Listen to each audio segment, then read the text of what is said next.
தாரர்களுக்கு வந்திருக்க மிகப்பெரிய ஒரு அப்டேட் என்ன? ஸோ இதை பற்றி தான் இந்த ஒரு வீடியோவின் வாயிலாக நம்ம இப்பொழுது பார்க்கறோங்க. ஸோ ரேஷன் அட்டைதாரர்களுக்கு வந்திருக்கக்கூடிய ஒரு சில முக்கியமான அப்டேட்டு என்ன சொல்கிறது ரேஷன் அட்டைதாரர்களுக்கு? ரேஷன் அட்டை வைத்திருக்கக்கூடிய அனைவருமே இதை தயவு செய்து முக்கியமான அப்டேட்டு. மத்திய அரசு வழங்கும் ரேஷன் அட்டைதாரர்களுக்கு புதிய விதிமுறைகளை பின்பற்றிருக்காங்க. ஸோ குறிப்பாக ஏஏஒய் அட்டைதாரர்களுக்கு வழங்கப்படும் அரிசி அளவில் மாற்றங்கள் செய்யப்பட்டுள்ளது. இனி வரும் காலங்களில் இந்த அட்டையில் உள்ள உறுப்பினர்கள் எண்ணிக்கையை பொறுத்தே அரிசி விநியோகம் செய்யப்படும் என தெரிவிக்கப்பட்டுள்ளது. ஒரு நபருக்கு 7 கிலோ அரிசி என்ற விதத்தில் 5 அல்லது அதற்கு மேற்பட்ட உறுப்பினர்கள் இருந்தால் மட்டுமே முழுமையாக 35 கிலோ அரிசி வழங்கப்படும்.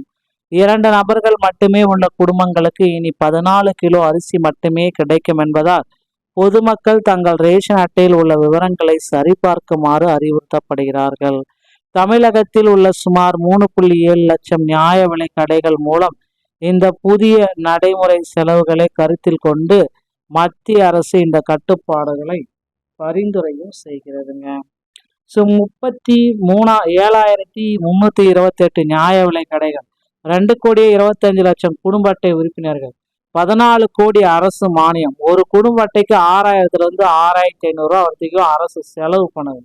ஸோ இது ஒரு பெரிய அறிவிப்பு தான். யாருக்கு எவ்வளவு அப்படின்றத 5 வகையான ரேஷன் அட்டைதாரர்களுக்குமே என்னென்ன கிடைக்கும் அப்படின்றத குறிப்பிட்டு சொல்றாங்க. ஸோ பிஹெச்ஹெச் முன்னுரிமை உள்ளவர்கள் 76 லட்சம் பேர் மாதம் 8 கிலோ அரிசி. பிஹெச்ஹெச் ஏஏஒய் வறுமை கோட்டிற்கு கீழ் உள்ளவர்கள் 18 லட்சம் மக்கள் மாதம் 35 கிலோ அரிசி. என்பிஹெச்ஹெச் முன்னுரிமை உள்ளவர்கள் அற்றவர்கள் 90 லட்சம் பேர் அரிசி சர்க்கரை மட்டும்தான் கிடைக்கும். என்பிஹெச்ஹெச் அரிசி தவிர அனைத்தும், சர்க்கரை மற்றும் பிற பொருட்கள். ஓகேங்களா, 10 லட்சம் அட்டைகள் இருக்கு. அடுத்து என்பிஹெச்ஹெச் என்சிசி பொருட்கள் கிடையாது, முகவரி அடையாள சான்றுக்கு மட்டும்தான் இந்த ரேஷன் கார்டு அப்படின்றத குறிப்பிட்டு சொல்றாங்க. ஸோ இதுதான் ரேஷன் கார்டில் இருக்கிற 5 வகையான அறிவிப்பு. ஸோ 18.64 லட்சம் ஏஏஒய் கார்டுக்கு மத்திய அரசின் உத்தரவு. அந்நிய யோஜனா அட்டைதாரர்கள் மட்டுமே. மொத்தமுள்ள 2.25 கோடி குடும்பங்கள்ல இந்த 18.64 லட்சம் குடும்பங்களுக்கு மட்டுமே அளவு மாற்றப்பட்டு இருக்கிறது. ஸோ ஏஏஒய் குடும்ப அட்டைதாரர்களுக்கு குடும்ப உறுப்பினர்களின் எண்ணிக்கையை பொருட்படுத்தாமல் மாதந்தோறும் ஒரே அளவாக 35 கிலோ அரிசி வழங்கப்பட்டு வந்தது குறிப்பிடத்தக்கது. தற்பொழுது அளவை குறிக்க திட்டம் வச்சிருக்காங்க. ஒரு நபருக்கு 7 கிலோ அரிசி, 2 பேர் இருந்தா 14 கிலோ, 3 பேர் இருந்தா 21 கிலோ, 4 பேர் இருந்தா 28, 5 பேர் இருந்தா தான் 35 கிலோ அப்படின்றத தற்சமயம் மாற்றி அமைச்சிருக்காங்க. ஸோ இந்த மாதிரி ஒரு நபருக்கு 7 கிலோ, 5 நபர்கள் இருந்தால் மட்டும்தான் உங்களுக்கு 35 கிலோ அரிசி கிடைக்கும். 4 நபர்கள் இருந்தால் கூட உங்களுக்கு 28 கிலோ தான். இதை மாற்றி அமைச்சிருக்காங்க. 5க்கு மேலே இருந்தீங்கனாலும் உங்களுக்கு 35 கிலோ தான் மேக்சிமம் அரிசி அப்படின்றத குறிப்பிட்டு சொல்லிட்டாங்க.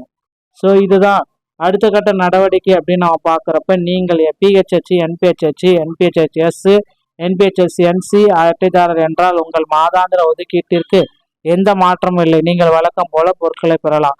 பிஹெச்ஹெச் ஏஏ அட்டைதாரர்கள் என்றால் உங்கள் ஸ்மார்ட் கார்டு அட்டையில் குடும்ப உறுப்பினர்கள் எண்ணிக்கையை சரிபார்க்கவும். உறுப்பினர் ஒன்றுக்கு 7 கிலோ வீதம் உங்கள் புதிய அரிசி அளவை நீங்களே கணக்கிட்டு கொள்ளலாம்.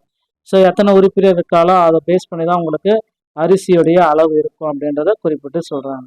ஸோ நீங்கள் இப்போது என்ன செய்ய வேண்டும்? உங்கள் ரேஷன் அட்டையை எடுங்கள், அதன் குறியீட்டு கோடை சரிபாருங்கள். பிஹெச்ஹெச், என்பிஹெச்ஹெச், என்பிஹெச்எஸ் ஆக இருந்தால் நிம்மதியாகுங்கள், எந்த டென்ஷனும் இல்லை. பிஹெச்ஹெச் ஏஏஒய் இருந்தால் அட்டையில் உள்ள உறுப்பினர்கள் எண்ணிக்கை எண்ணுங்கள். உங்கள் புதிய அரிசி ஒதுக்கீடு உறுப்பினர்களின் எண்ணிக்கை × 7. ஸோ இது 35 கிலோவை தாண்டாது அப்படின்றதையும் தற்சமயம் அப்டேட்டாக வழங்கியிருக்காங்க. ஸோ இதுதான் இப்போ மத்திய அரசு கொண்டு வந்திருக்க புதிய அரிசி அளவீடு முறைகள். ஸோ கண்டிப்பாக உங்களுடைய இகேஒய்சி ஏதாவது முடிக்காமல் இருந்தீங்கன்னா அருகாமையில் இருக்க ரேஷன் கடைக்கு போயிட்டு முடித்து வைத்துக் கொள்ளுங்கள். வீடியோ பிடிச்சிருந்தா நீங்கள் நம்மளுடைய சேனலோடு இணைந்திருங்க. நன்றி, வணக்கம்.